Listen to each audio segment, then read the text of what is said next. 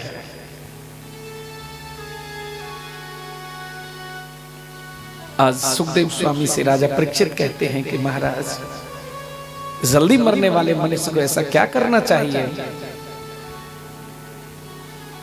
जिससे उसके जीवन का उद्धार हो जाए। और हम लोग जब संतों के पास जाते हैं ना, गुरु के पास जाते हैं, महापुरुषों के सानिध्य में जाते हैं, तो क्या पूछते हैं कि मेरा व्यापार कैसे चलेगा, मेरे पास मकान नहीं है, सुंदर सा बंगला कब बनेगा, हे गुरुजी मेरे संतान नहीं है, संतान कब होगी, मेरे घर में दूध नहीं है, दूध कैसे होगा। पड़ोसी पे गुरुदेव इतनी बड़ी प्रॉपर्टी है, मैं इतनी मेहनत करता हूं, मेरे पास इतनी बड़ी प्रॉपर्टी कब होगी। सज्जन लोग कहते हैं कि ये सब व्यथा है। और कथा क्या है? अगर संत के पास जाते हो तो सत्संग की धारा बहनी चाहिए, सत्य का संग होना चाहिए, सत्य की चर्चा होनी चाहिए। संसार की सब व्यथा और भगवान की सब कथा। सज्जन लोग कहते हैं महाराज, अन्न का कण और संत का क्षण कभी व्यर्थ नहीं गंवाना चाहिए। न जाने जन कैसे कैसे तो कोई सौभाग्य प्राप्त होता है महापुरुषों का, और वहां जाकर भी यदि संसार की वस्तुओं की भौतिकता की यदि इच्छा प्रबल हो गई तो वो समय भी बेकार गया मेरे भैया, वो समय भी बेकार गया। भौतिकता का नहीं अध्यात्म का विषय होना चाहिए, भौतिकता का नहीं अध्यात्म चर्चा होनी चाहिए। और यह भी माना सत्य है, जिस सत्पुरुष के पास जाकर के आप बैठे हैं, यदि वो अध्यात्म की चर्चा करता है तो वो सत्पुरुष है जो सत्य की चर्चा करे। सत्य अजय मेरे ठाकुर जी, सत्य का मतलब मेरे ईश्वर, ईश्वर ही सत्य है और सत्य ही ईश्वर है, बाकी संसार तो असत्य है मेरे भाई। आप जानते हैं कि सत्पुरुष का पता कैसे चलता है? सत्पुरुष का पता ही तब चलता है कि जब वो सत्य की चर्चा करे तो सत्पुरुष, और संसार की चर्चा करे तो संसारी, सत्पुरुष नहीं हो सकता।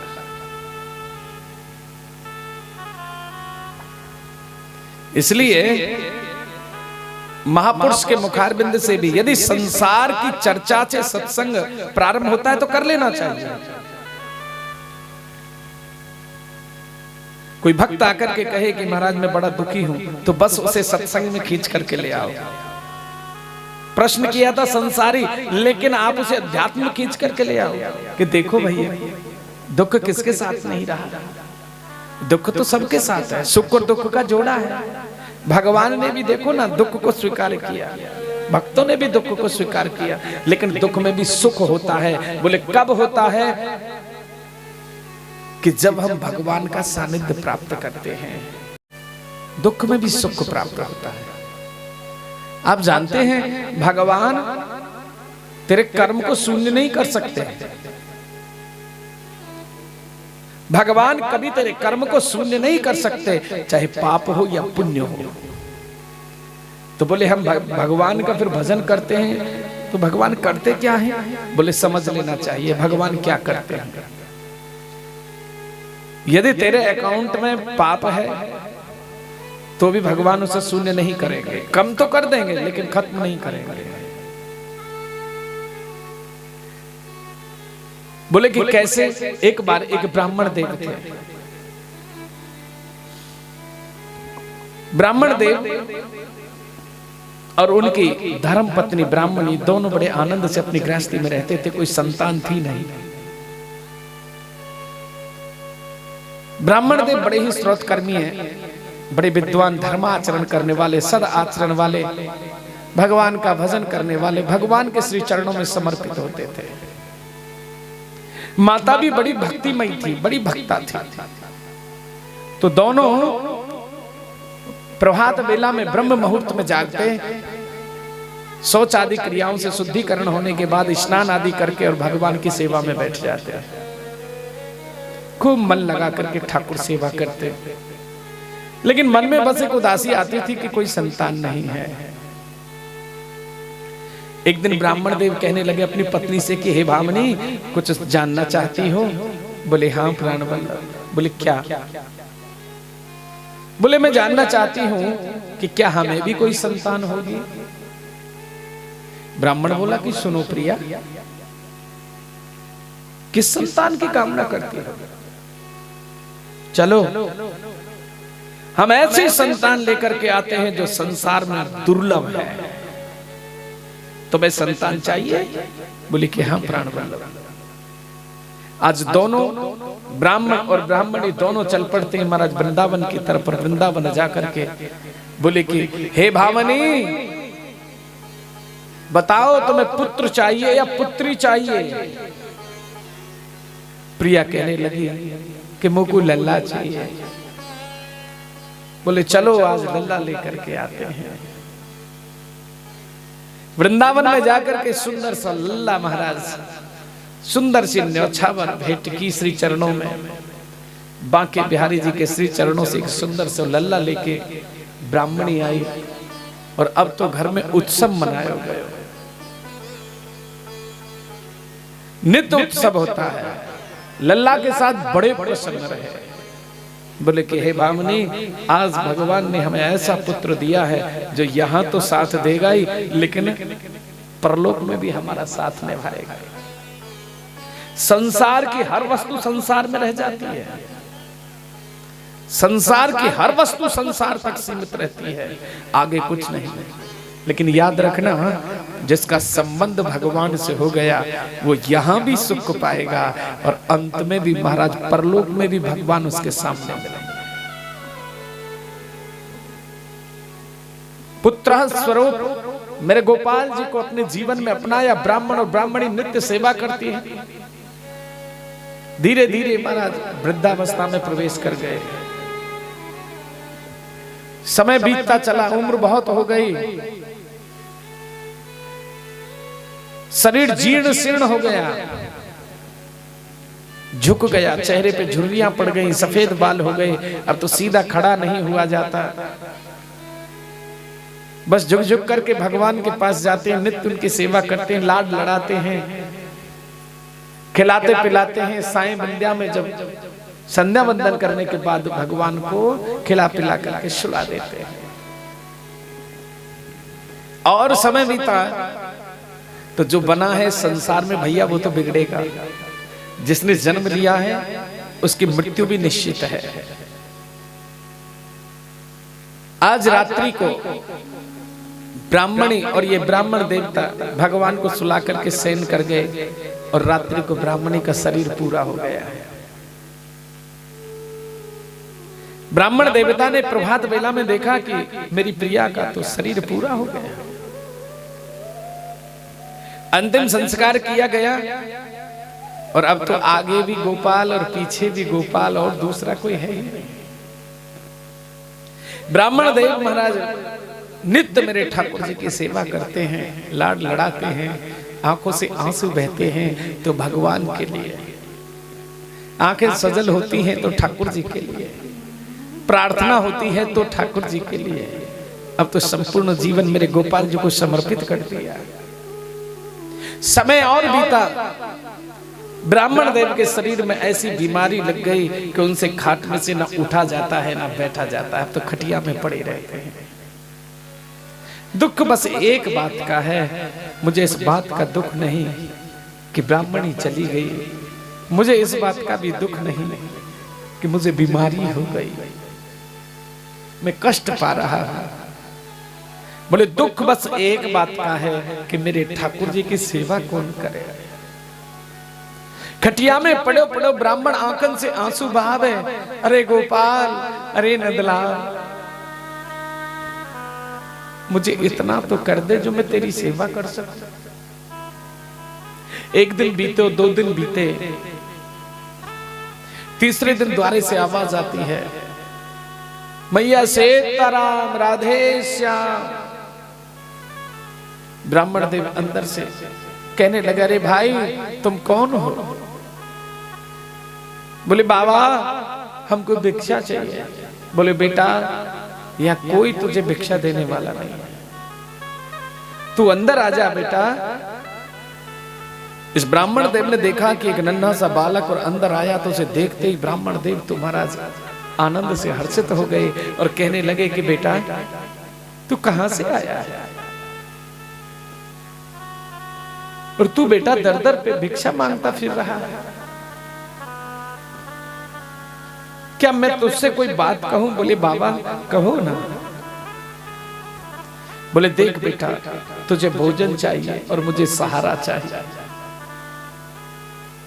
मेरे घर पे धन संपत्ति की कमी नहीं है।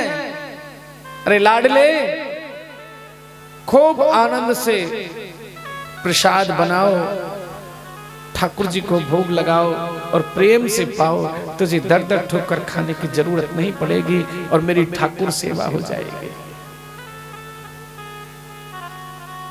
जब ऐसा कहा तो बच्चे ने कहा ठीक है बाबा, मैं काहे को डोलूंगा दर दर।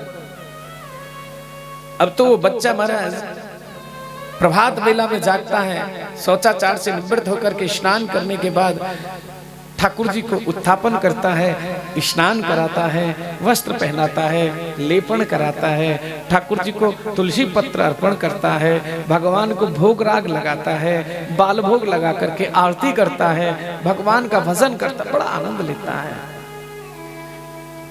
उसके बाद प्रसाद को बनाता है, भगवान का भोग लगाता है, उस ब्राह्मण को नहलाता है, उसके कपड़े बदलता है और ब्राह्मण को अपने हाथ से पवाता है।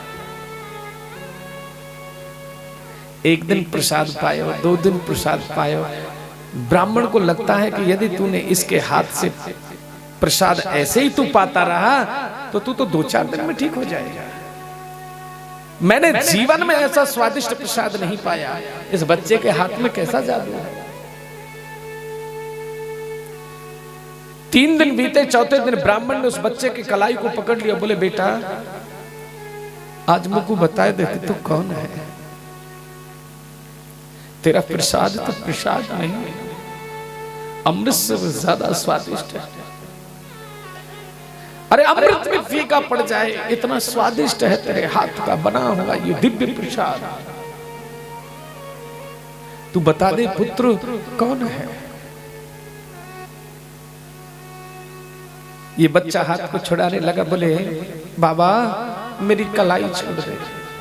बोले बेटा छोड़ूंगा तो सही, पर पहले मुझको बताए दे कि तू कौन है। ये बच्चा अपनी कलाई खींचता है और ये ब्राह्मण उसकी कलाई पकड़ के अपनी तरफ खींचता है। बोले बेटा मुझको बताए दे कि तू कौन है। बोले बाबा जो तू समझ रहे हो मैं वही हूं। ब्राह्मण कहता है कि ये सत्य है, जो मैं समझ रहा हूं तू वही है। बोले बाबा जो तू समझ रहा है मैं वही हूं। उसी समय ब्राह्मण चारपाई से महाराज उठा, नहीं सधा गया, नीचे गिर पड़ा और लिपट गया चरणों में। बोले हे गोपाल तूने ये क्या कर दिया, हे कन्हैया तूने क्या कर दिया। और जब देखा बच्चे के मुख की तरफ तो भगवान श्री कृष्ण के स्वरूप में उस ब्राह्मण को दर्शन दे रहे हैं। बोलिए भक्तवत्सल भगवान की जय। सुखदेव स्वामी कहते हैं कि हे राजन, आज ये ब्राह्मण अपने समस्त दुखों को भूल गया, हृदय प्रफुल्लित हो गया, शरीर के अंदर रोमांस पैदा हो गया, एक एक रोम आनंद से आच्छादित हो गया। हे राजन,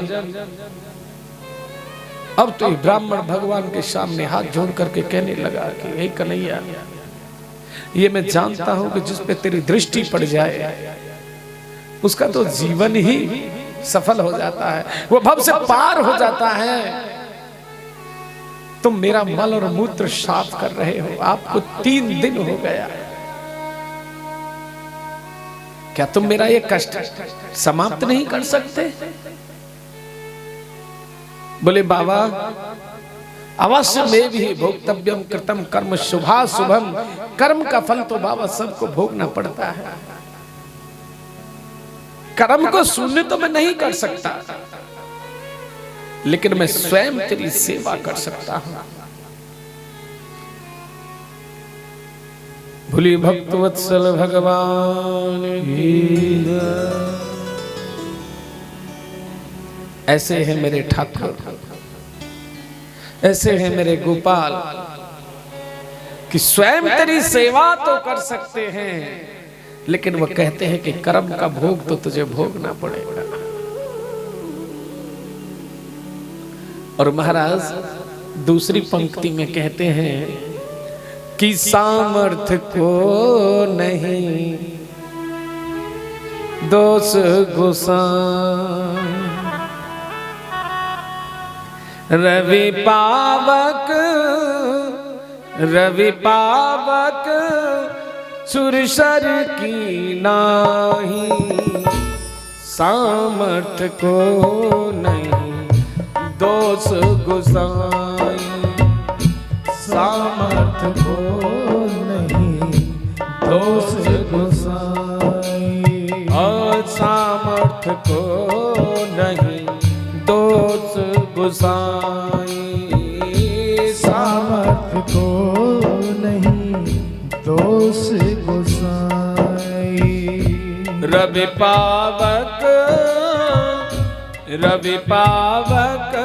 सुर सर की नाही, राम सिया राम जय जय राम सिया राम, राम सिया राम जय जय राम सिया राम, ओ राम सिया राम जय जय राम सिया राम, राम सिया राम जय जय राम सिया राम, राम सिया राम जय जय राम सिया राम, राम सिया राम जय जय राम सिया राम, राम सिया राम जय जय राम सिया राम, राम सिया राम जय जय राम सिया राम,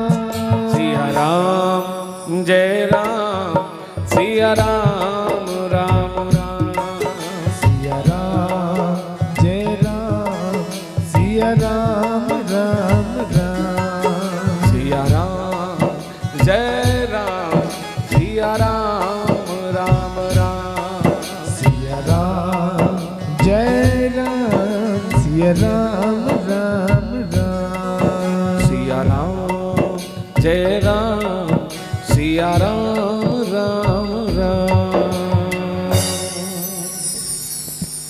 ऐसे हैं मेरे प्रभु।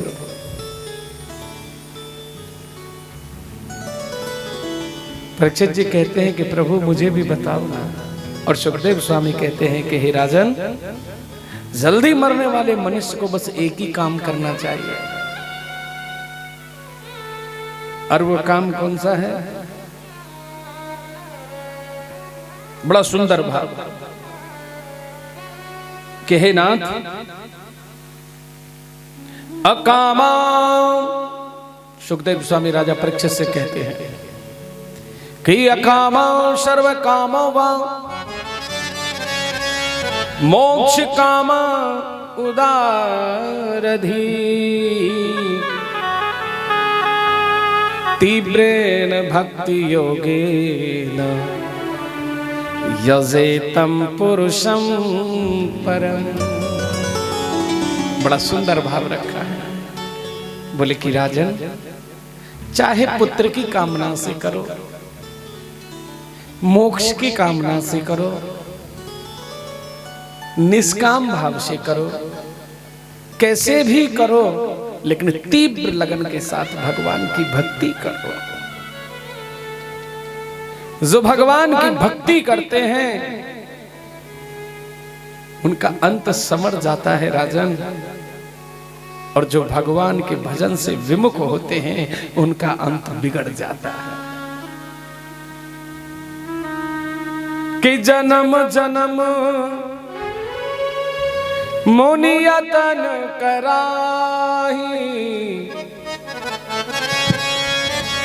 और अंत राम कहे आवत नाही।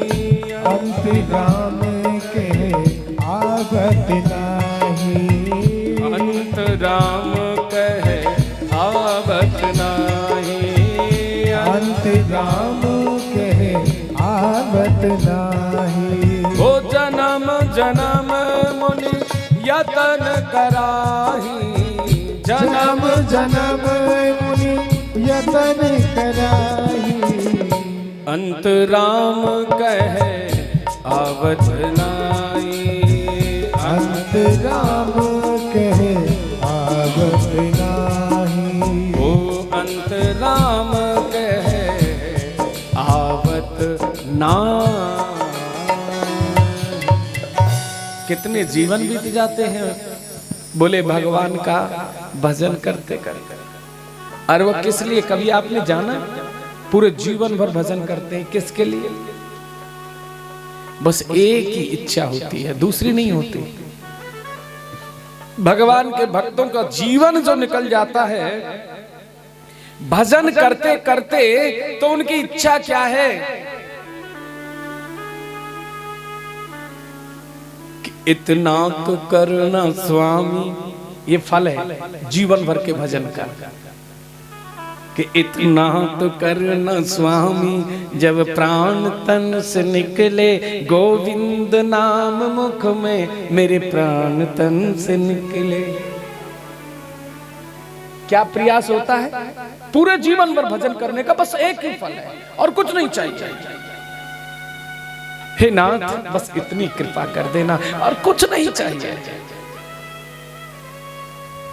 और जो लोग संसार को चाहते हैं तो मूढ़ हैं।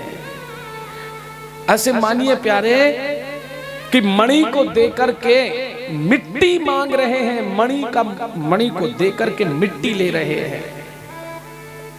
भगवान का भजन करके जो संसार को मांगता है वो तो मिट्टी ले रहा है।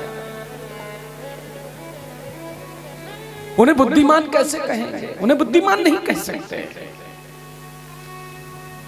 पूरा जीवन भर प्यारे एक ही लक्ष्य होता, पूरे जीवन भर तपस्या करने का, कि इतना तो करना स्वामी जब प्राण तन से निकले, गोविंद नाम लेकर मेरे प्राण तन से निकले। श्री गंगा जी का तट हो, यमुना या बंसी बट हो, मेरा सांवरा निकट हो, मेरे प्राण तन से निकले। इतना तो करना स्वामी जब प्राण तन से निकले। इतना तो करना स्वामी जब प्राण तन से निकले। गोविंद नाम लेकर मेरे प्राण तन से निकले। गोविंद नाम लेकर मेरे प्राण तन से निकले। गोपाल नाम लेकर मेरे प्राण तन से निकले। गोपाल नाम लेकर मेरे प्राण तन से निकले। इतना तो करना स्वामी जब प्राण तन से निकले। इतना तो करना स्वामी जब प्राण तन से निकले। इतना तो करना स्वामी जब प्राण तन से निकले। बस इतनी कृपा कर देना हे नंदलाल, मेरा तो ऐसा कोई कर्म नहीं कि जो मैं तर जाऊं, लेकिन ये मैं जानता हूं कि जब तेरी दृष्टि मुझ पे पड़ेगी तो जब जड़ भी सुजान हो जाता है तो हे नाथ ये पापी भी भव से पार हो जाए। कि गण का गिद्ध अजामिल तारे, तार्यो सघन कसाई। कि गण का गिद्ध अजामिल तारे, तार्यो सघन कसाई। कार्यो तार्यो सघन कसाई। मैंने तो सुना है कि तुमने बड़े बड़े पापियों को तारा है, तो मैं भी तेरे दर पे आकर के पड़ा हूं, मुझे भी भव से पार लगा दो। और उसका परिणाम क्या है कि अंत समय जब आए तो बस तेरा नाम मेरी जिह्वा पे आ जाए। सुखदेव स्वामी कहते हैं कि राजन, बस एक ही जीवन का लक्ष्य है, और ये पहला प्रश्न है श्रीमद् भागवत जी का कि मानव धर्म क्या है। और मानव धर्म है प्रभु की भक्ति करना, भगवान के चरणारविंद को प्राप्त करना, भगवान के श्री चरणों को प्राप्त कर लेना। तेरा जीवन सफल हो जाता है, तू संसार के काम को राम से जोड़ दे, यही तेरी साधना बन जाएगी। कहने लगे कि राजन भक्ति करो, भक्ति करो राजन, भक्ति ही जीवन में सार है और बाकी सब बेकार है। राजा परीक्षित कहते हैं कि प्रभु बात आपकी ठीक है, भक्ति तो करें, लेकिन जब भगवान का ध्यान करने के लिए बैठते हैं तो मन इतना बलवान है, जब जब प्रभु का भजन करने के लिए बैठते तभी महाराज ये दौड़ने लगता है, और ऐसा दौड़ता है संभाले नहीं संभलता। बोले कि हे राजन, इसकी भी एक क्रिया है, बीमारी से पहले उपचार है, बस भाग्य से मिलता है। हर रोग का इलाज है, लेकिन नसीब वालों को मिलता है। जब रोग का अंत होगा तो उपचार भी अवश्य मिलेगा, नसीब वालों को मिलता है। कहने लगे उसका क्या उपाय है कि जब ध्यान करने के लिए बैठो और मन दौड़े कि जितासनो जित श्वासो जित संगो जितेंद्रिया, स्थूलो भगवते रूपे मनः संधारे धिया। कहने लगे कि हे राजन, जितासन आसन जीतो। एक बार आसन लगा करके बैठ गए तो बैठ गए, प्रभु के नाम में कोई विघ्न नहीं होगा। लेकिन स्थिति क्या है, कैसे बैठे महाराज? 10 मिनट बैठे, 11वें मिनट में घुटना कहे कि मैं ऊपर कर ले। अब तो एक घुटना को रिलैक्स दिया, उसे ऊपर किया, अब तो दूसरा कहने लगा भैया मोई ते कौन सी शत्रुता है, मुंह भी अब ऊपर ले लिया। पहलो नीचे करे और दूसरे उठा लिए। बोले कि महाराज दूसरे आराम मिले ना, इतने में पहलो कहने लगे जी मेरे फिर राधे राधे, अब मुंह ऊपर ले ले। बस या उठक पटक में ही लगे रहे हो, समय निकल गए हो 4 घंटा को। बोले जाके दर्द हो भैया नीचे कर ले, कभी ऊपर कर ले, और भैया आसनी संभारने में लगे रहे हो। तो बासनी जब कच्चे हो तो हो का, आसनी नहीं संभल रहे हो तो भजन में मन लगे। शरीर में कहीं पेन हो जाए, कहीं दर्द हो, कहीं पीड़ा हो, तो ध्यान कहाँ जाता है? माला में ध्यान जाता है, पीड़ा में, जहां शरीर में पीड़ा होती है। कितनों भी माला लेके बैठ जाइए भैया, लेकिन माला का भी फायदा बताएंगे आपको, कितना बड़ा फायदा है माला का। सुखदेव स्वामी कहते हैं कि हे राजन, पीड़ा की तरफ ध्यान जाता है, मन जाता है जहां पीड़ा होगी। अब उसी उटक पटक में लगा रहेगा और समय निकल जाएगा महाराज। फिर मन में क्या निर्णय लेता है, बोले कैसे भी कर लो भगवान को भजन ही तो करनो है, कैसे भी कर लो। हमने तो ऐसो सुनो है कि अरे बाबा तुलसी ने कहिए कि भाव को भाव अनख आलस हो नाम जपत मंगल दिस दसहु। अरे भाव से कुभाव से अनख में आलस में कैसे भी जप लो। तो बोले कैसे जप लो, बोले दोनों घोटों ने पकड़ के बैठ गया। अब तो आराम से जपो, लेकिन ये आसन आसन नहीं है। आप जानते हैं इस आसन को क्या कहते हैं? इसे कहते हैं दरिद्र आसन। ऐसा कहा यदि इंद्र भी 12 वर्ष इस आसन को लगा करके दोनों वक्त मिले बैठ जाए तो 12 वर्ष में लक्ष्मी देवराज इंद्र को भी छोड़ करके चले जाते हैं। इसलिए घुटने बांध करके नहीं बैठना चाहिए। अब बोले महाराज घुटना बांध के बैठे ना और वैसे बैठे जाए ना फिर करेगा। बोले उसका एक ही इलाज है कि ये तो करत करत अभ्यास के और जड़ मत हो तो सुजान। अरे भैया रसरी आवत जात है तो सिल पे परत निशान। ये अभ्यास का है, ऐसे नहीं एक साथ ही जाके महाराज गर्ग ऋषि बन जाओगे। फिर तो उठो जाए ना, उठाई तो उठो जाए ना। हवन के टाइम भी 4-4 बार घुटना नीचे करे, नीचे कर लियो महाराज, नीचे कर लियो महाराज। अब महाराज बेचारे क्या करें, क्यों कि उन्होंने तो मेहनत की महाराज, कमाया बेचारों ने जीवन भर, कभी आसन को सिद्ध करने का समय नहीं मिला। तब थोड़ी देर बैठे, इतने में घुटना पकड़ के महाराज आहुति छोड़े में घुटना नीचे करो। अब आज मुश्किल इसलिए आ गई कि हम बगल में बैठे, जब घुटना उठे जब भी कहते नीचे कर लो, क्योंकि ये सब अभ्यास का है।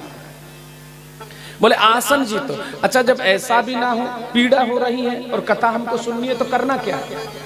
एक उपाय है कि घुटनों पैर को सीधा करके बैठो, लेकिन दाएं और बाएं, भागवत जी के सामने नहीं, गुरु के सामने, मंदिर में देवता के सामने, पूजनीय पुरुष के सामने, महापुरुष के सामने, संत के सामने और श्रीमद् भागवत जी के सामने कभी भी सीधा पैर करके, तलवा सीधा करके नहीं बैठना चाहिए। अगर आपको अभ्यास नहीं है बैठने का तो आप इधर की तरफ सीधे पांव करके बैठ जाएं, इधर की तरफ करके बैठ जाएं और फिर भी चलना पड़े तो कुर्सी पे बैठ जाएं। आजकल जो शहरों में कथा होती है, मतलब सोफे डलवा दिए जाते हैं पहले। बोले क्यों? कहने लगे मन भर को पेट आगे के और मन भर कोई पीछे के। अब उनके ना खड़े की पतो लगे ना बैठे की पतो लगे, उन पे बैठ के कथा सुनी जाए। अरे शरीर महाराज एक क्विंटल भर को शरीर है रहे हो, एक क्विंटल को शरीर नीचे कैसे बैठे? बैठ जाए तो 2 उठाने वाले चाहिए, क्या कहोगे? इसलिए महाराज जीवन यदि संयम से और साधन से जियोगे ना तो ओवर कोई भी चीज नहीं जाएगी, ना ओवर वेट जाएगा ना ओवर बुद्धि जाएगी, बुद्धि भी ओवर नहीं भागेगी। इसलिए संयम से और स्वाद त्याग के स्वाद याद रखना, जो जीव का स्वाद करेगा वह दुनिया में बिना रोक सके मोटो हो गई हो। जो चीज खाने में स्वाद लगती है वो शरीर के लिए उतनी नुकसानदायक है, और जो चीज जितनी बेस्वाद होती है वो शरीर के लिए उतनी फायदेमंद है। अभी माता लोग, बाबा लोग, नौजवान भाइयों से कहने लगे कि यदि तुम्हें स्वस्थ रहना है तो गोमूत्र, सुबह सुबह गोमूत्र लिया कर। तो माता लोगों, जो चीज जितनी खाने और पीने में बेस्वाद होती है ना वो शरीर के लिए इतनी फायदेमंद होती है। आप गोमूत्र, बिस्तर, कितने द्वारपाल, कितनी दासियां, ये सब साधन है। बोले साधन क्या? सुख का साधन, जीने का साधन। और याद रखना, जो साधन के अधीन हो गया वो साधना में कभी सफल नहीं होगा। आज के संतों को देखा जाता है एसी में बैठ करके भगवान का भजन करते हैं। अच्छा, एसी में भजन करने वाले की कितनी बड़ी दुविधा है, बिजली चली गई तो माला छूट गई, बोले गर्मी लगेगी। और बोले कि जो पंखा में बैठ के करते हैं कूलर में बैठ के बोले लाइट गई, कूलर बंद हुआ, बोले गर्मी लगने लगी, माला छूट गई, बोले अब तो फिर कल ही करेंगे जब बिजली चली गई, कोई बात नहीं।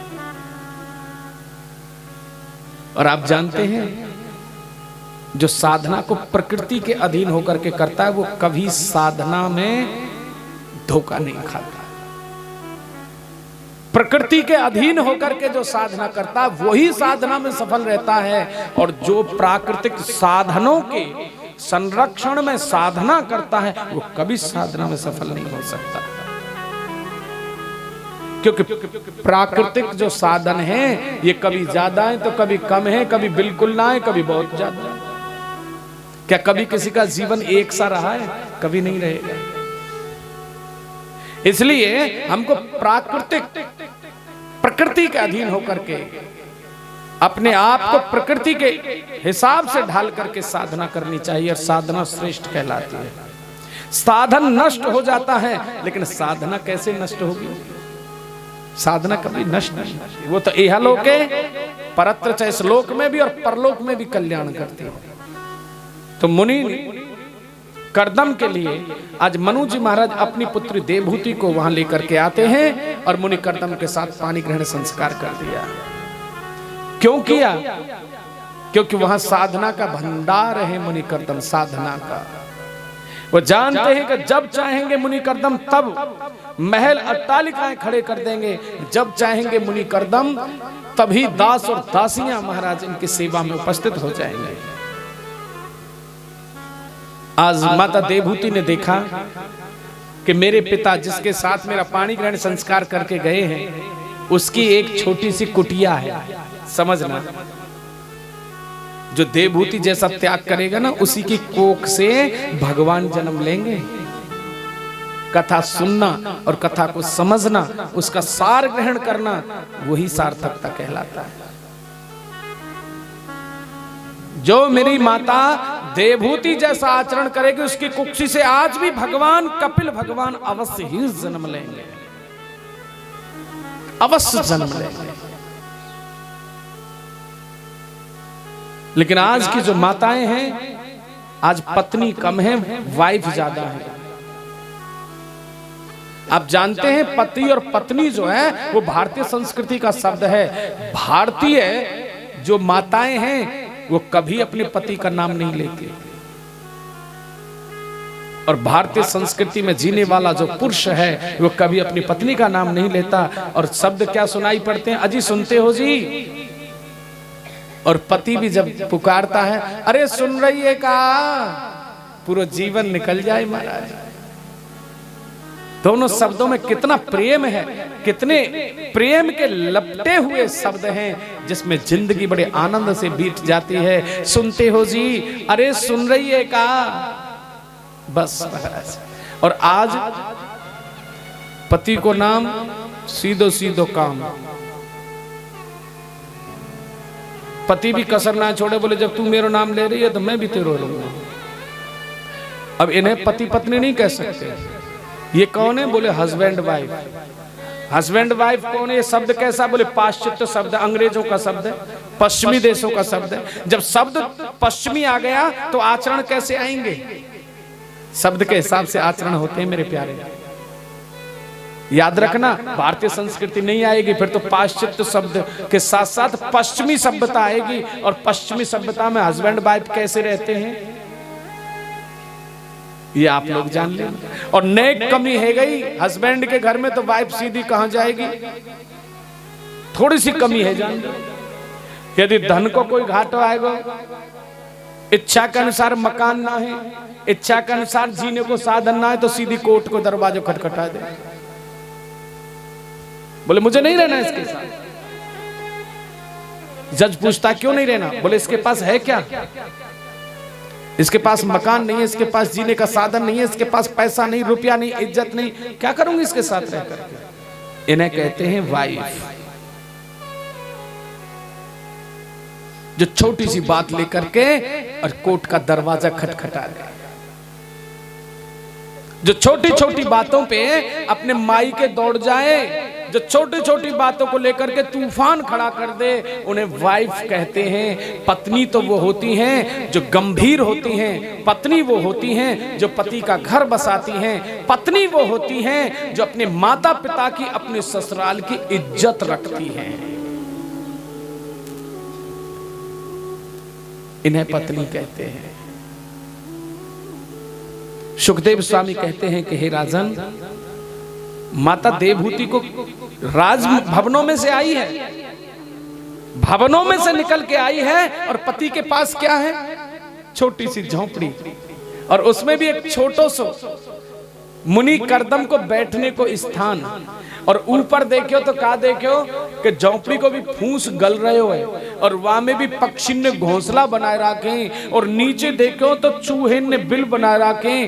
काई बिल में सर्प है, काई बिल में चूहा है, ऊपर देखो तो काई बिल में कोई पक्षी बैठे हो, काई में कोई बैठे हो। बरसात हो तो सीधी नीचे आवे। अब देवहूति को बैठने को भी जगह ना है, बेचारी बैठेगा। लेकिन वो जानती है कि मेरा पिता कभी भी मेरे लिए अहित नहीं कर सकता, मैं उसकी प्राणों से भी प्यारी पुत्री हूं। उन्होंने जहां मुझे भेजा है निश्चित रूप से मेरे कल्याण की जगह है। सीखिए, कथा हजारों सुनो और धारण ना करो तो कुछ मिलने वाला नहीं। देवहूति ने जब ऐसा देखा तो महाराज मन को बड़ा सुकून मिला। कई राजा की बेटी, कई गरीब की कुटिया में आ जाए तो महाराज दुखी है जाए, लेकिन उनके मन को बड़ा सुकून मिला। बोले क्यों? क्योंकि वो जानती हैं जिस बिल में चूहा है, दूसरे बिल में सर्प है, लेकिन कोई किसी को परेशान नहीं करता। यहाँ न्याय है। ऊपर मोर है, नीचे सर्प है। अगर मोर सर्प को देख ले तो छोड़ता नहीं, लेकिन यहाँ कोई बैर नहीं है। यहाँ तो अहिंसा के पुजारी हैं, यहाँ न्याय है। मोर सर्प को नहीं खाता, सर्प चूहे को नहीं खाता। और देखो महाराज कितने आनंद से रह रहे हैं। जान लिया कि यहाँ तो तपस्या से साक्षात जीता जागता धर्म है। पति के श्री चरणों की सेवा करने लगी। आज मुनि कर्दम तपस्या में लीन हो गए और वर्षों बीत गए। जब मुनि कर्दम की समाधि खुली तो सामने देखा कि एक वृद्धा मैया है, सर के बाल पक गए हैं, जर्जर शरीर हो गया है, शरीर झुक गया है, मुख के दांत निकल गए हैं, झुर्रियां चेहरे पे पड़ गई हैं, मूड हिल रहा है। और जब आंखें खुली मुनि कर्दम की तो देखा सामने वो पुष्प चढ़ा रही है। मुनि कर्दम कहने लगे तुम कौन हो? जरा त्याग करके देखो मां देवहूति जैसा। माता देवहूति कहने लगी कि हे प्राण वल्लभ, मैंने पूरे जीवन आपकी सेवा की, मुझे तब उतना कष्ट नहीं हुआ जितना आज आपके शब्दों को सुन करके हुआ। आपने कहा तुम कौन हो? मैंने तो पूरा जीवन आपकी सेवा में लगा दिया, और आप जो हो मुझे पहचानते तक नहीं।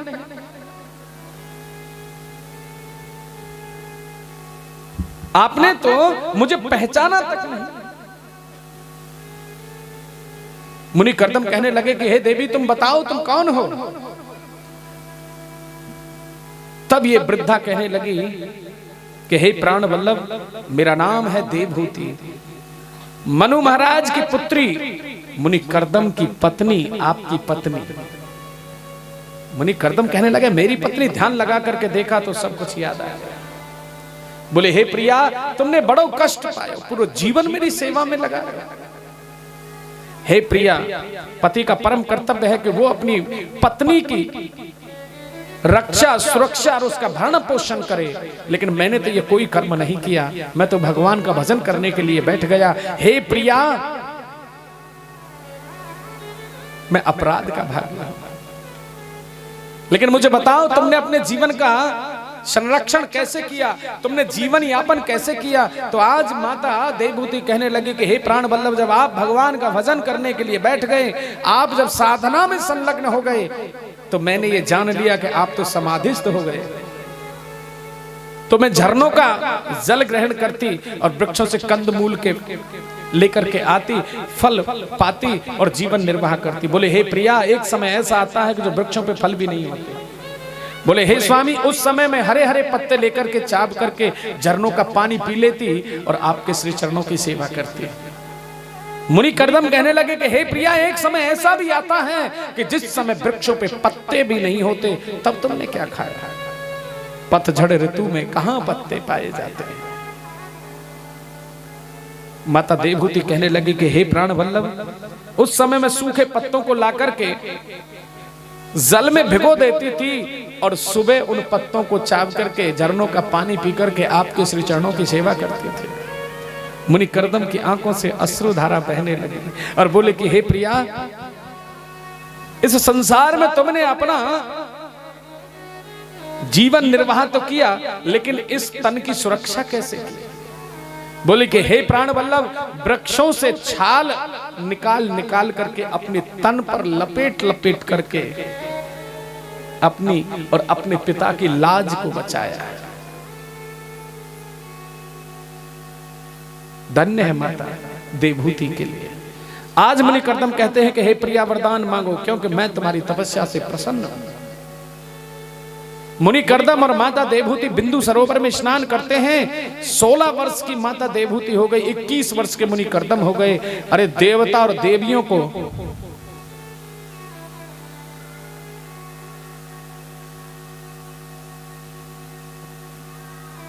राधे राधे, इन भक्तों को ही पिलाइए भैया, इनको बहुत प्यास लगती है, क्योंकि ये बहुत ज्यादा बोल रहे हैं। आप जानते हैं वक्ता और श्रोता के बराबर के नियम होते हैं प्यारे। कभी यज्ञ के बीच में, अनुष्ठान के बीच में जल ग्रहण नहीं किया जाता, लेकिन अब क्या कहें कलियुगी भक्तों के लिए। आजकल तो महाराज शहरों में चाय और नाश्ता और लें बीच में। यज्ञ में देवो भूत्वा देवम यजेत, अगर देवता को प्रसन्न करना है तो देवता जैसा आचरण ग्रहण करना पड़ेगा। और आपकी तो छोड़ो महाराज, आजकल के तो वक्ता भी और ऐसी डिजाइन तो पीएंगे, घूमट मार मार के पानी पी में। ये सब साधना का विषय है, इसलिए कभी भी यज्ञ के बीच में जल ग्रहण नहीं करना चाहिए। और यदि फिर भी आपसे नहीं बनता तो महाराज आप लोग अपने स्थान से उठ करके जल के स्थान पे जाकर के प्रेम से जल पियो और अपना आकर के बैठ जाओ। परोसा नहीं जाता, क्योंकि यहाँ पंगत नहीं लगी हुई, यहाँ तो साधना में बैठे हुए हैं। और साधना तब होती है जब अपने आप को साधना के अनुसार ढाला जाता है। अच्छा एक बात बताइए, बोलने वाले को ज्यादा प्यास लगेगी या बैठने वाले को?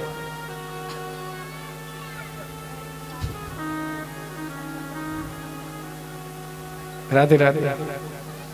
कंठ किसका सूखेगा? बैठने वाले का। ये ब्रजवासी मैया जो रहे ने बड़ी चतुर रहे, क्योंकि कन्हैया की नगरी की रहे टेढ़ी टेढ़ी चले, टेढ़ हो रे तेरी टेढ़ी नगरिया। इसलिए आप लोगों को साधन युक्त होकर के श्रीमद् भागवत जी की कथा का श्रवण करना चाहिए। सुखदेव स्वामी कहते हैं कि हे राजन, एक बड़ा सुंदर विमान तपोबल से मुनि कर्दम ने प्रकट किया, जिसमें माता देवहूति के साथ मुनि कर्दम बड़े आनंद से वर्षों तक उसमें विहार करते रहे। 9 कन्याओं को जन्म दिया। आज 10वें पुत्र हुए। 9 कन्याओं का पाणी ग्रहण संस्कार किया और 10वें पुत्र मुनि कर्दम के अंगना में साक्षात कपिलदेव भगवान प्रकट हुए। बोलिए कपिलदेव भगवान की। विद्वान कहने लगे कि कपिल भगवान क्यों उत्पन्न हुए? यह भी एक वरदान था मुनि कर्दम का।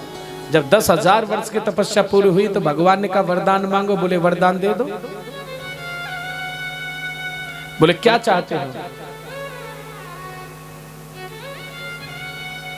भगवान ने पूछा मुनि कर्दम से कि तुम क्या चाहते हो? बोले महाराज आपने कहा है मुझे, मैंने तो ये कहा था प्रभु मुझे कुछ नहीं चाहिए, लेकिन आपने कहा कि भैया तुझे तो कुछ नहीं चाहिए, लेकिन मैंने तेरे विवाह को प्रस्ताव रख दियो है बगैर पूछे। बगैर कहे सुने। मुनि कर्दम से पूछा नहीं भगवान ने, और बोले कि मनु जी महाराज की पुत्री देवहूति जो कि तेरी पत्नी के योग्य है, हे पुत्र तुम उसके साथ विवाह करना। बोले कि महाराज जब आपने ऐसा कर ही दिया है तो अब मुझे एक वरदान भी दे दो। बोले मांगो। कि पत्नी कैसी होनी चाहिए कि पत्नी मनोरमाम देहिं मनोवित्तार सारणिं तारणिं दुर्ग संसार सागर से कुलोद भवाम। ऐसी पत्नी हो जो मुझे, मेरे परिवार को, मेरे पितरों को और स्वयं को भी भव से पार ले जाए। भगवान बोले तथास्तु। बोले प्रभु एक वरदान और दे दो। बोले कहो। जब मैं गृहस्थ बसाऊंगा तो संतान भी होगी, और संतान के रूप में महाराज पुत्र के स्वरूप में मुझे आप ही प्राप्त हो। मुनि कर्दम ऐसा वरदान मांग बैठे। भगवान बोले कि तेने तो सब कुछ ही मांग लियो। हे पुत्र कर्दम, मेरे जैसा तो संसार में मैं ही हूं, दूसरा कोई नहीं। इसलिए जाओ, पुत्र के स्वरूप में मैं ही तुम्हारे अंगना में आऊंगा।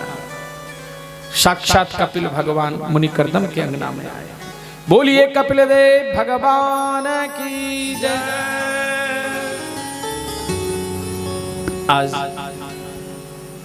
मुनि कर्दम कमंडल लेकर के जैसे ही वन में जाना चाहते हैं तो माता देवहूति कहने लगी कि हे प्राण, आज 1 वर्ष के बाद सेठ जी पुनः भारतवर्ष में आते हैं। सेठ जी को यह ध्यान है कि इस रास्ते पे मुझे नहीं जाना, क्योंकि पहले कुछ दस्यु लोगों ने मुझे इस रास्ते पे लूट लिया था। अब तो दूसरे रास्ते पे जाते हैं। जैसे ही कुछ दूरी पर चले तो उस रास्ते के किनारे पर भी एक पेड़ है, और कहते हैं उस पेड़ पर भी एक तोता बैठा है।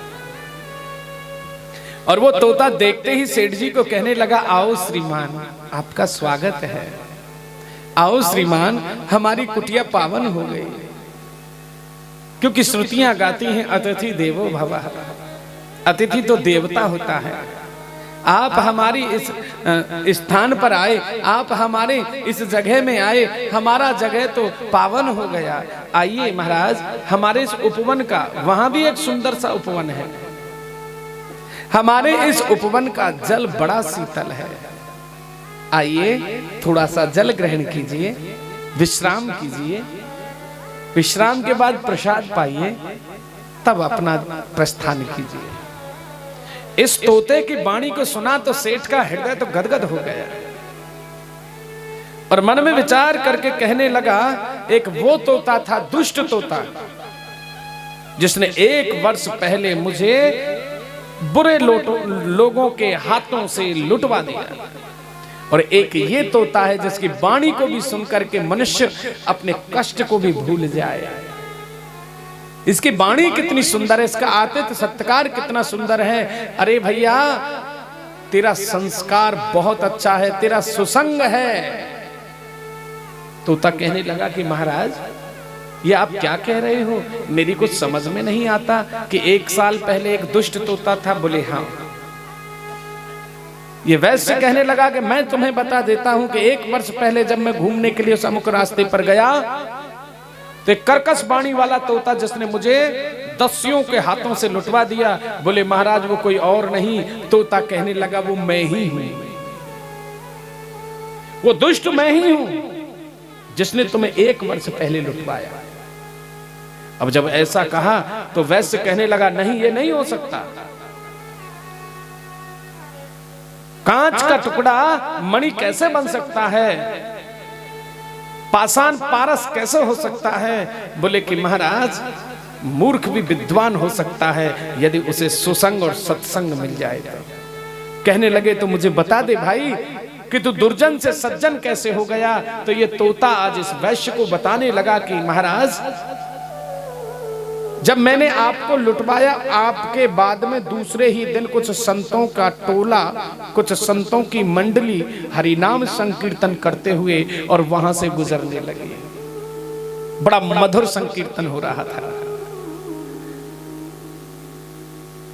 उस संकीर्तन की ध्वनि को सुनकर के मेरा जो मन रूपी मयूर है वो नाचने लगा, नहीं रहा गया मेरे से। जैसे जैसे संतों की मंडली मेरे उस वृक्ष के, मेरे उस पेड़ के, मेरे उस स्थान के निकट आने लगी, बस उतना ही महाराज मैं नृत्य करने लगा, उतना ही आनंद मेरे हृदय में उमड़ने लगा। मैं तो सुध बुध भूल गया और संतों के नाम संकीर्तन में मैं नृत्य करने लगा। हरे कृष्णा कृष्णा कृष्णा हरे हरे, हरे रामा रामा रामा हरे हरे। आप भी बड़े प्रेम से नाम संकीर्तन करें। हरे कृष्णा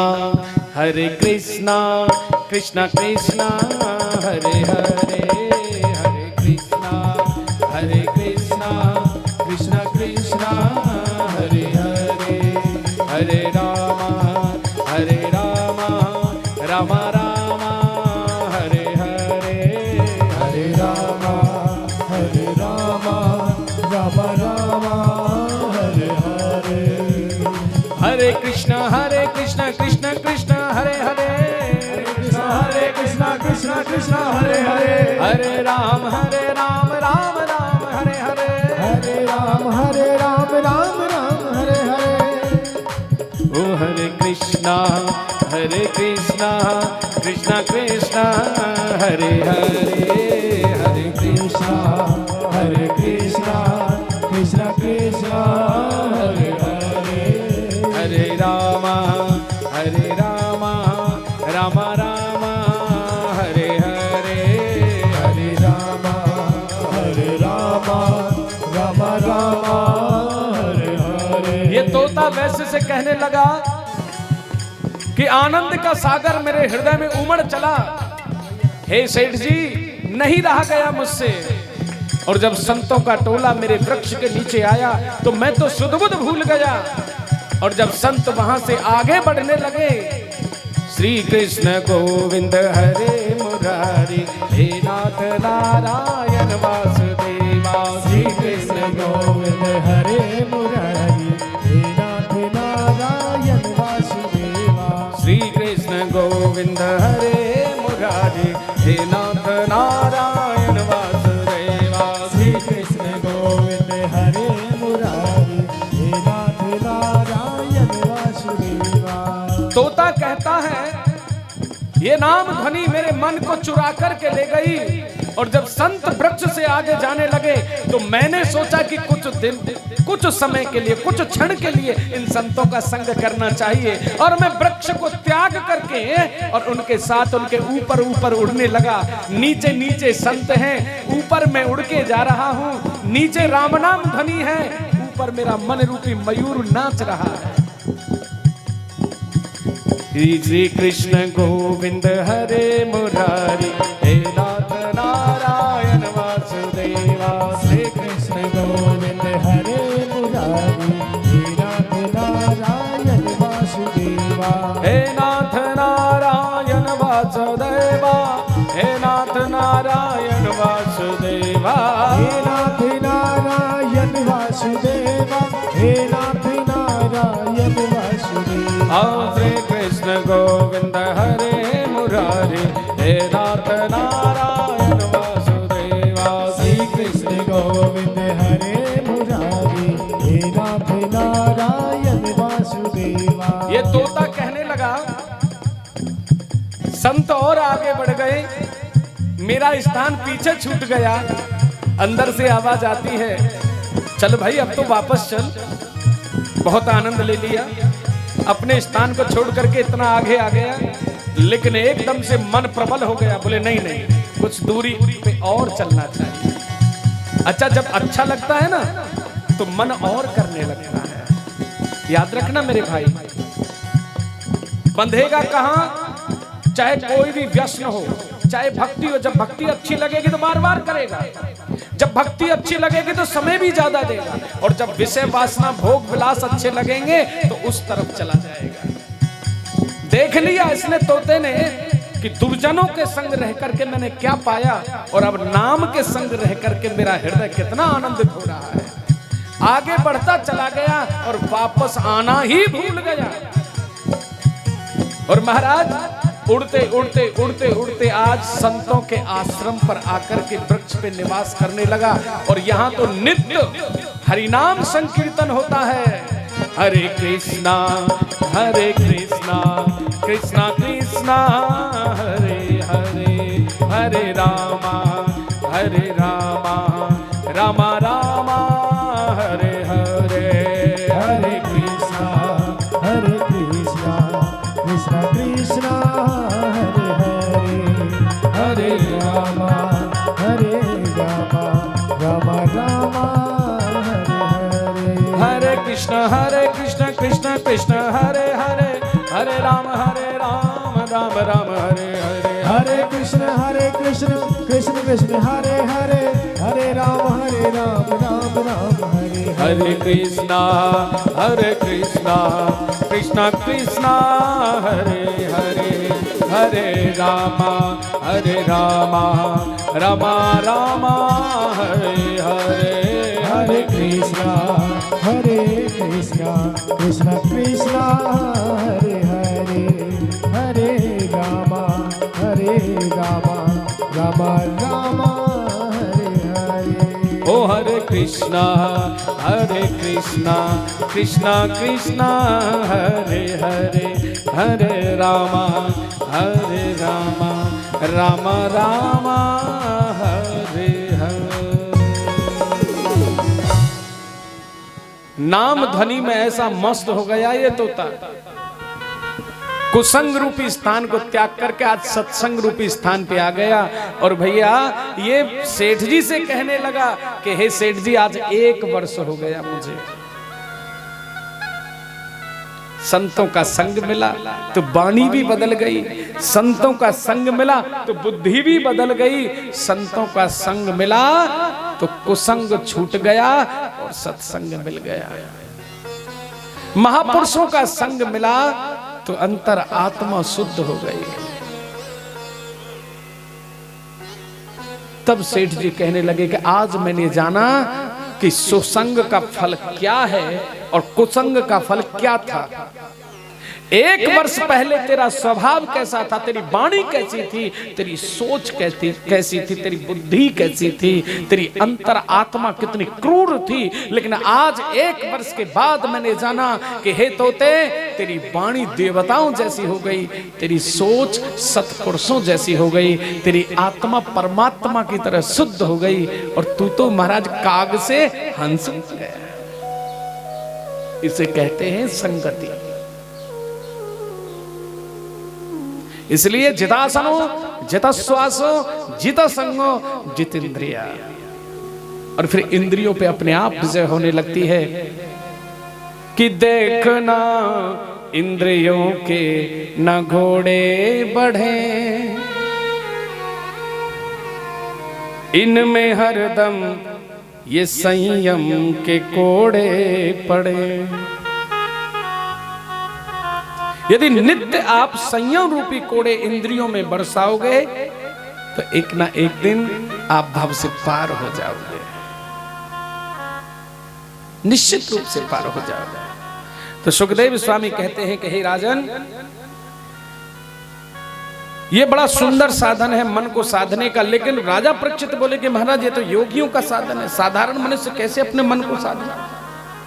अरे जाते ना आसन जीतो जाए, न जा भैया को सुसंग है, न जो प्राणायाम जाने, वो कैसे भक्ति करे। बोले तो एक उपाय तो कर सके, वो सबसे सरस उपाय है। बोले वो क्या है? ये ज्ञानियों का विषय है तो भक्तों का और अज्ञानियों का सुन ले। बोले कहो महाराज। कि मन जाए तो जान दे, पर चरणन से नाजा, जो चरणन से जाएगो तेरो सर्वनाश है जाए। जो चरणन से जाएगो तेरो सर्वनाश है जाए। कितना सुंदर उपाय बताया। बोले तू भगवान का भजन करने के लिए बैठ और मन कहीं भी जाए जाने दे, लेकिन एक काम कर लेना, माला झोली हाथ में लेकर के बैठना। बोले महाराज ये माला का विषय क्या है, क्यों माला ली जाए? बोले सुनो हे राजन, माला मन को साधने का साधन है। हे राजन, माला मन को बांधने का साधन है। हे राजन, माला मन को कर्षण करने का साधन है। हे राजन, माला मन को सही मार्ग पे लाने का साधन है। आपने देखा होगा महापुरुष सुमरणी रखते हैं, माला झोली रखते हैं। वो क्यों क्या है महाराज? यदि तुम संसार की भी बातें करोगे ना तो थोड़ी देर बाद वहीं आ जाना है। बोले माला झोली हाथ में, इसका काम क्या है? सीताराम सीताराम सीताराम सीताराम और राधे श्याम राधे श्याम राधे श्याम राधे श्याम। प्रभु का नाम जपना। माला का काम क्या है? प्रभु नाम जपना। यदि आप संसार की बातें करोगे तो तुरंत प्रभु की शरणागति में आ जाओगे। इसलिए माला झोली हाथ में रहनी चाहिए। मन कहीं भी जाता है जाने दे, अंत में वहीं आना पड़ेगा इसको। सुखदेव स्वामी कहते हैं कि हे राजन, भगवान के विराट स्वरूप का वर्णन किया कि पाताल में तस्य ही पाद मूलम, कि पाताल में तस्य ही पाद मूलम, पठन्ति प्रसणी प्रपदे रसातलम, महातलम विश्वसृजो गुलफो, तलातलम वा पुरुषस्य जंघे। हे राजन, आप जानते हैं भगवान का विराट स्वरूप नाभि से ऊपर 7 लोक हैं और नाभि से नीचे राजन 7 लोक हैं। नाभि से ऊपर के 7 लोक गिनाए, भूलोक भुवरलोक, स्वर्गलोक महरलोक, जनलोक तपलोक और 7वां सप्तलोक। अब नाभि से नीचे के 7 लोक अतल वितल सुतल तलातल महातल रसातल और सबसे नीचे है क्या है? पेलक। खुश हो गए? बोले लोकों में नंबर आ गए। सबसे नीचे है पाताल। अतल वितल सुतल तलातल महातल रसातल और सबसे नीचे पाताल। 7 लोक ऊपर 7 लोक नीचे, ये सब भगवान के विग्रह में समाये थे राजा। जितनी भी नदियां बह रही हैं ये भगवान की नाड़ियां हैं, जितने भी वृक्ष हैं ये भगवान के विग्रह में रोम हैं। ये भगवान का विराट स्वरूप है राजा। ऐसा है मेरे ठाकुर का स्वरूप। बोले कि प्रभु मुक्ति के विषय में राजा परीक्षित पूछने लगे कि महाराज मुझे बताइए मुक्ति कितने प्रकार की होती है? बोले 2 प्रकार की, एक सद्यो मुक्ति, दूसरी क्रमशः मुक्ति। कहने लगे कि हे राजन, आज प्राण, बोले कि प्राण कितने प्रकार के होते हैं? बोले कि हे राजन, सूत्र प्राण, असु प्राण, महाप्राण। और बोले कि हे राजन, शक्ति कितने प्रकार की होती है? बोले 3 प्रकार की, जिसमें इंद्रिय शक्ति, मन शक्ति और देह शक्ति। हे राजन, आज भगवान जब एक से अनेक होते हैं तो आप ये जान लीजिए कि भगवान का सबसे पहला स्वरूप कौन सा है और सबसे आखिरी स्वरूप कौन सा है? जो आखिरी है वही पहला है। अच्छा, जो अंतिम स्वरूप है वही फर्स्ट स्वरूप है, जो फर्स्ट है वही लास्ट है। तो वो क्या है आप बताएंगे? भगवान का सबसे पहला स्वरूप कौन सा है? कि करार विंदेन पादार विंदम और मुखार विंदेन विनिवेशयंतम वटास्य पत्रस्य पुटे शयानं बालं मुकुन्दं मनसाय स्मरामि। श्री कृष्ण गोविंद हरे मुरारी, हे नाथ नारायण वासुदेवा। जिह्वे पिबस्वामृतमेतदेवं गोविंद दामोदर माधवेति। श्री कृष्ण गोविंद हरे मुरारी, हे नाथ नारायण वासुदेवा। भगवान का सबसे पहला स्वरूप बाल स्वरूप। और आप जानते हैं बाल स्वरूप भी कैसा है? बट वृक्ष के पत्ते पर अथाह जल राशि में बच्चे के, नन्हे से बच्चे के स्वरूप में भगवान सोए हुए हैं। कभी आपने किसी कैलेंडर में या टेलीविजन में ऐसा विग्रह का दर्शन किया है? इस बाल स्वरूप के जो आदि अनादि है, जो सबसे पहला और सबसे अंतिम स्वरूप है, इसके कैलेंडर भी बहुत कम बनते हैं महाराज। लेकिन कई बार आपने देखा होगा कि भगवान एक पत्ते पर, कभी आपने दर्शन किया हो, एक पत्ते पर लेटे हुए हैं और अपने चरण का अंगूठा पी रहे हैं। आप जानते हैं उस अंगूठे का मतलब क्या है? क्योंकि भगवान का स्वरूप क्या है? आनंद का स्वरूप। अब आनंद कहीं बाहर नहीं है, ये भी जान लो। आनंद कहाँ है? अपने अंदर है, बस आपको खोजने की बात है। भगवान स्वयं का आनंद स्वयं ले रहे हैं। आपने देखा होगा एक श्वान होता है, श्वान कहते हैं कुत्ते को। अगर श्वान को कोई हड्डी नजर पड़ जाए, सूखी हड्डी, दौड़ करके भाग के पड़ेगा और सूखी हड्डी को अपने मुख में भर लेता है और माना जो सूखी हड्डी को चावने लगता है, ताकत लगा करके चावता है। तो आपने देखा वहां क्या होता है? जब वो सूखी हड्डी में जोर लगाता है, जबड़े से जब उसे खींचता है, तो सूखी हड्डी में से तो कुछ मिलने वाला नहीं। लेकिन वो क्यों खींच रहा है, वो उसे क्यों चाव रहा है? कि उसी के जबड़े में से जोर लगाने के कारण रक्त निकल रहा है। अब वो समझ रहा है कि ये रक्त इस हड्डी में से निकल रहा है और अपना ही रक्त है और आप ही संतुष्ट हो रहा है, आप ही पी रहा है, रक्त बाहर से नहीं आता। जैसे कि आपने देखा होगा कस्तूरी मृग, एक सुना होगा, देखा तो महाराज क्या? जो कहने वाला उसने भी नहीं देखा। राधे राधे। अब हर चीज देखी थोड़े जाती है, शास्त्रों के द्वारा ही महाराज। बोले कस्तूरी मृग। कस्तूरी मृग कैसा होता है? वो कस्तूरी खोजता फिरता है, बन बन भगता है, इधर से उधर, उधर से इधर दौड़ता रहता, लेकिन कस्तूरी है कहां जो उसे सुगंधी आ रही है? वो उसी के मस्तक में विराजमान है, जिसे खोजता फिर रहा है। तो भगवान का नाम है आनंद। साक्षात आनंद का स्वरूप है मेरे ठाकुर। वो स्वयं आनंद का स्वरूप है, स्वयं में से स्वयं ही आनंद ले रहे हैं और स्वयं ही आनंदित हो रहे हैं। ऐसे हैं मेरे ठाकुर। करार विंदेन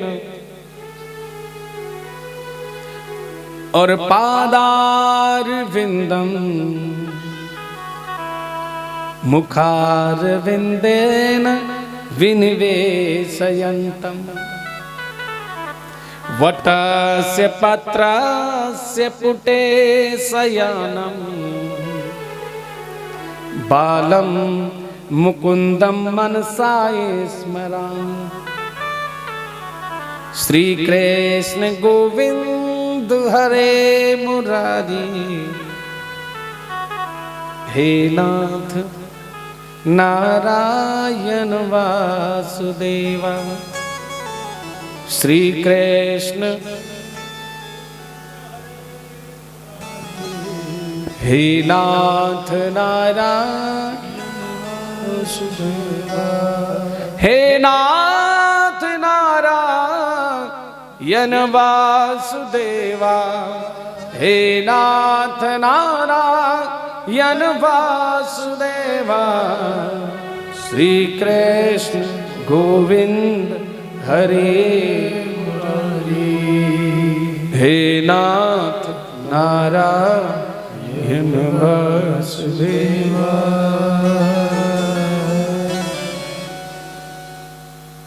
भगवान बाल कृष्ण भगवान आज एक से अनेक होना चाहते हैं।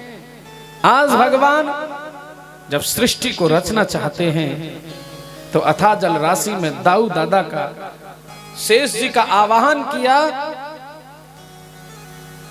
आज शेष जी कुंडली मार करके अथाह जल राशि में भगवान की सैया के स्वरूप में विराजमान है। वाम भाग से मां महालक्ष्मी को प्रकट किया जो चरणों में विराजमान है। नाभि से कमल है, कमल में ब्रह्मा जी हैं। आज ब्रह्मा जी चारों दिशाओं में देखने लगे तो चतुर्मुखी हो गए कि मेरा जन्म देने वाला कौन है। जब कोई नहीं मिला 1000 वर्ष तक तो कमल नाल में नीचे जाकर के, कमल की उस नाल में कभी ऊपर आते कभी नीचे जाते, 1000 वर्ष लग गया खोजते खोजते, लेकिन कमल नाल का अंत ही नहीं मिला कि ये आई कहां से। अंत में ऊपर आकर के बैठ गए, बोले कहां तक खोजूं पता ही नहीं चाहिए। आकाशवाणी हुई कि हे विधाता, हे ब्रह्मा, हे प्रजापति, तपस्या करो। ता और पा तपस्या की तो भगवान प्रकट हो गए और कहने लगे कि तुम्हारे धाता हम हैं, जिन्हें तुम हजारों वर्षों से खोज रहे हो, तो तुम्हारा जन्म देने वाला मैं हूं। और मैं ये चाहता हूं कि हे प्रजापति तुम सृष्टि का सृजन करो। तो ब्रह्मा जी ने सबसे पहले महाराज तामसी सृष्टि का सृजन किया, जिससे उन्हें उनके मन को संतोष नहीं मिला। फिर ब्रह्मा जी ने सात्विकी सृष्टि की रचना की, जिसमें सनकादि महर्षियों को उत्पन्न किया। सनकादि महर्षि जब 5-5 वर्ष के हो गए तो मैंने कल की कथा में आपको बताया था, जो बच्चे जब नन्हे नन्हे होते थे ना, तो मेरी आज भी ब्रज की तो जो मैया है ना, जब लाड लड़ा में तो काका गीत गा में लोकगीत। लोकगीत कैसे होते हैं वो स्वयं बना लेती, माना झाड़ू लगाते लगाते भी गीत बनाए देंगे। ब्रज के रसिया, जो ब्रज के रसिक ग्वाला है, उनके बराबर सुंदर रसिया कोई नहीं गा सके। ग्वाला गाय चराते चराते रसिया तैयार कर दे। तो ब्रज गोपियां जो हैं वो लोकगीत, लोकगीतों में महाराज उनकी बड़ी प्रधानता है। सुखदेव स्वामी कहते हैं कि हे राजन, मैया लाड लड़ाते हुए अपने लल्ला के सर पे हाथ फेरते भय कहेगी, लाला तू जल्दी बड़ो है जा, तेरा ब्याह करवाऊंगी। अपने लल्ला को छोटी सी बहू लाऊंगी। और महाराज कन्हैया भी जब नन्हे से तो मैया से कहा कहें कि मैया ब्याह मेरो करवाए दे। और दुल्हन बुरी सी लाए दे। मेरे श्याम सुंदर और मेरी मैया कन्हैया के शब्दों को सुनकर के हर्षित हो जाती है। उसे लगता है कि संसार में इससे बड़ा आनंद और कोई नहीं। भगवान का नाम क्या है? आनंद। और जब आनंद का सानिध्य मिले तो सारे कष्ट दूर हो जाते हैं, आनंद का ही अनुभव होने लगता है। तो यहां ब्रह्मा जी भी अपने पुत्रों से कहते हैं कि बेटा अरे जल्दी से बड़े है जाओ। सनकादि महर्षि कहने लगे कि पिताजी इतनी जल्दी भी क्या है? बोले हाँ बेटा मेरा मनोरथ पूर्ण हो जाए। माता पिता कहते हैं अरे यार खिलाओ पिलाओ यहीं कि यहीं धरो ने बड़ो होगो, जल्दी आको ब्याह शादी करके, अरे हमारी जिम्मेवारी पूरी होए भैया, पर जाके सो जाने। लेकिन जिम्मेवारी काई की पूरी ना हो। एक ते दो और दो ते चार, महाराज ये कहे ना मन भर सूत है, हम जितनो अंदर जाएगो उतना ही उलझ जाएगा। बोले जल्दी से बड़े है जाओ। सनकादि महर्षि बोले क्यों पिताजी? बोले फिर जब बड़े है जाओगे तो तुम्हारा विवाह कर देंगे। तो बोले पिताजी विवाह के लिए बड़ा होना जरूरी है? बोले हाँ, विवाह के योग्य होंगे तभी विवाह होगा। तो सनकादि महर्षि कहने लगे कि सुनो पिताजी, आज से अंजलि में जल लिया, हम अंजलि में जल लेकर के संकल्प करते हैं कि 5 वर्ष से ज्यादा ही ना होंगे। ऐसो संकल्प ले लियो। ब्रह्मा जी बोले ये तुमने क्या किया? बोले कि पिताजी ना 5 वर्ष से ज्यादा अवस्था हमारी होगी ना हमारा विवाह होगा, और जब विवाह ही ना होगा तो हम झंझट में काय को पड़ेंगे, हम तो चले भगवान को भजन करने। शनकादि महर्षि वन में चले गए महाराज भगवान का भजन करने। ब्रह्मा जी का मनोरथ अधूरा रह गया। सुखदेव स्वामी कहते हैं कि हे राजन, अब की बार ब्रह्मा जी ने मानसी सृष्टि उत्पन्न की, जिसमें 10 पुत्रों को उत्पन्न किया। मरीचि अत्रि अंगिरिसौ पुलस्त पुलह क्रतु भृगु वसिष्ठ दक्षश्च दशमस्तत्र नारद। मरीचि अत्रि पुलस्त पुलह क्रतु भृगु और वशिष्ठ मुनि कर्दम और दशमस्तत्र नारदा और नारद जी 10 पुत्रों को उत्पन्न किया। कहने लगे कि महाराज 10 से यही इच्छा है कि तुम जल्दी से वृद्धि को प्राप्त हो जाओ और फिर तुम्हारा विवाह होगा, फिर संतान उत्पन्न करना। अरे मेरा जो लक्ष्य है वो पूरा हो जाए। लेकिन नारद जी ने इन 10 को उपदेश दिया, ये 10 की 10 भी वन में चले गई भगवान को भजन करने के लिए। और तो ब्रह्मा जी बड़े कुपित हुए कि मैं उत्पन्न करता हूं, ये नारद जी ज्ञान उपदेश करके उनको वैराग्य चढ़ा देते। अब कई संत के पास बैठोगे तो वो तो महाराज अपनी संप्रदा बढ़ावेगो, गृहस्थी के पास बैठेगो तो ये कहेगो काहे आप संतन के ढोर दर दर की ठोकर खाते फिरे। और संतन के पास बैठोगे बोले काहे गृहस्थी में रात दिन हाय हाय करे। कोई बालक को रो रहे हुए, कोई महाराज जवान को रो रहे हुए, कोई बूढ़े को रो रहे हुए, कोई पत्नी को, कोई पुत्र को, कोई भाई को, कोई बहन को, कोई यार को, कोई रिश्तेदार को। बोले जिंदगी भर रोने रोने में जाए काहे गृहस्थी। गृहस्थी कहें कि तुम क्या जानो, जब बच्चे की किलकारियां गृहस्थी के आंगन में गूंजती हैं तो उस गृहस्थी को परम आनंद प्राप्त होता है। कहा भी है, आत्मदेव जी ने कहा था, जब संतों ने उनसे कहा था कि तुम क्या करोगे पुत्र लेकर के, तो आत्मदेव जी ने कहा तुम क्या जानो पुत्र की खुशी क्या होती है, गृहस्थी की खुशी होती क्या है।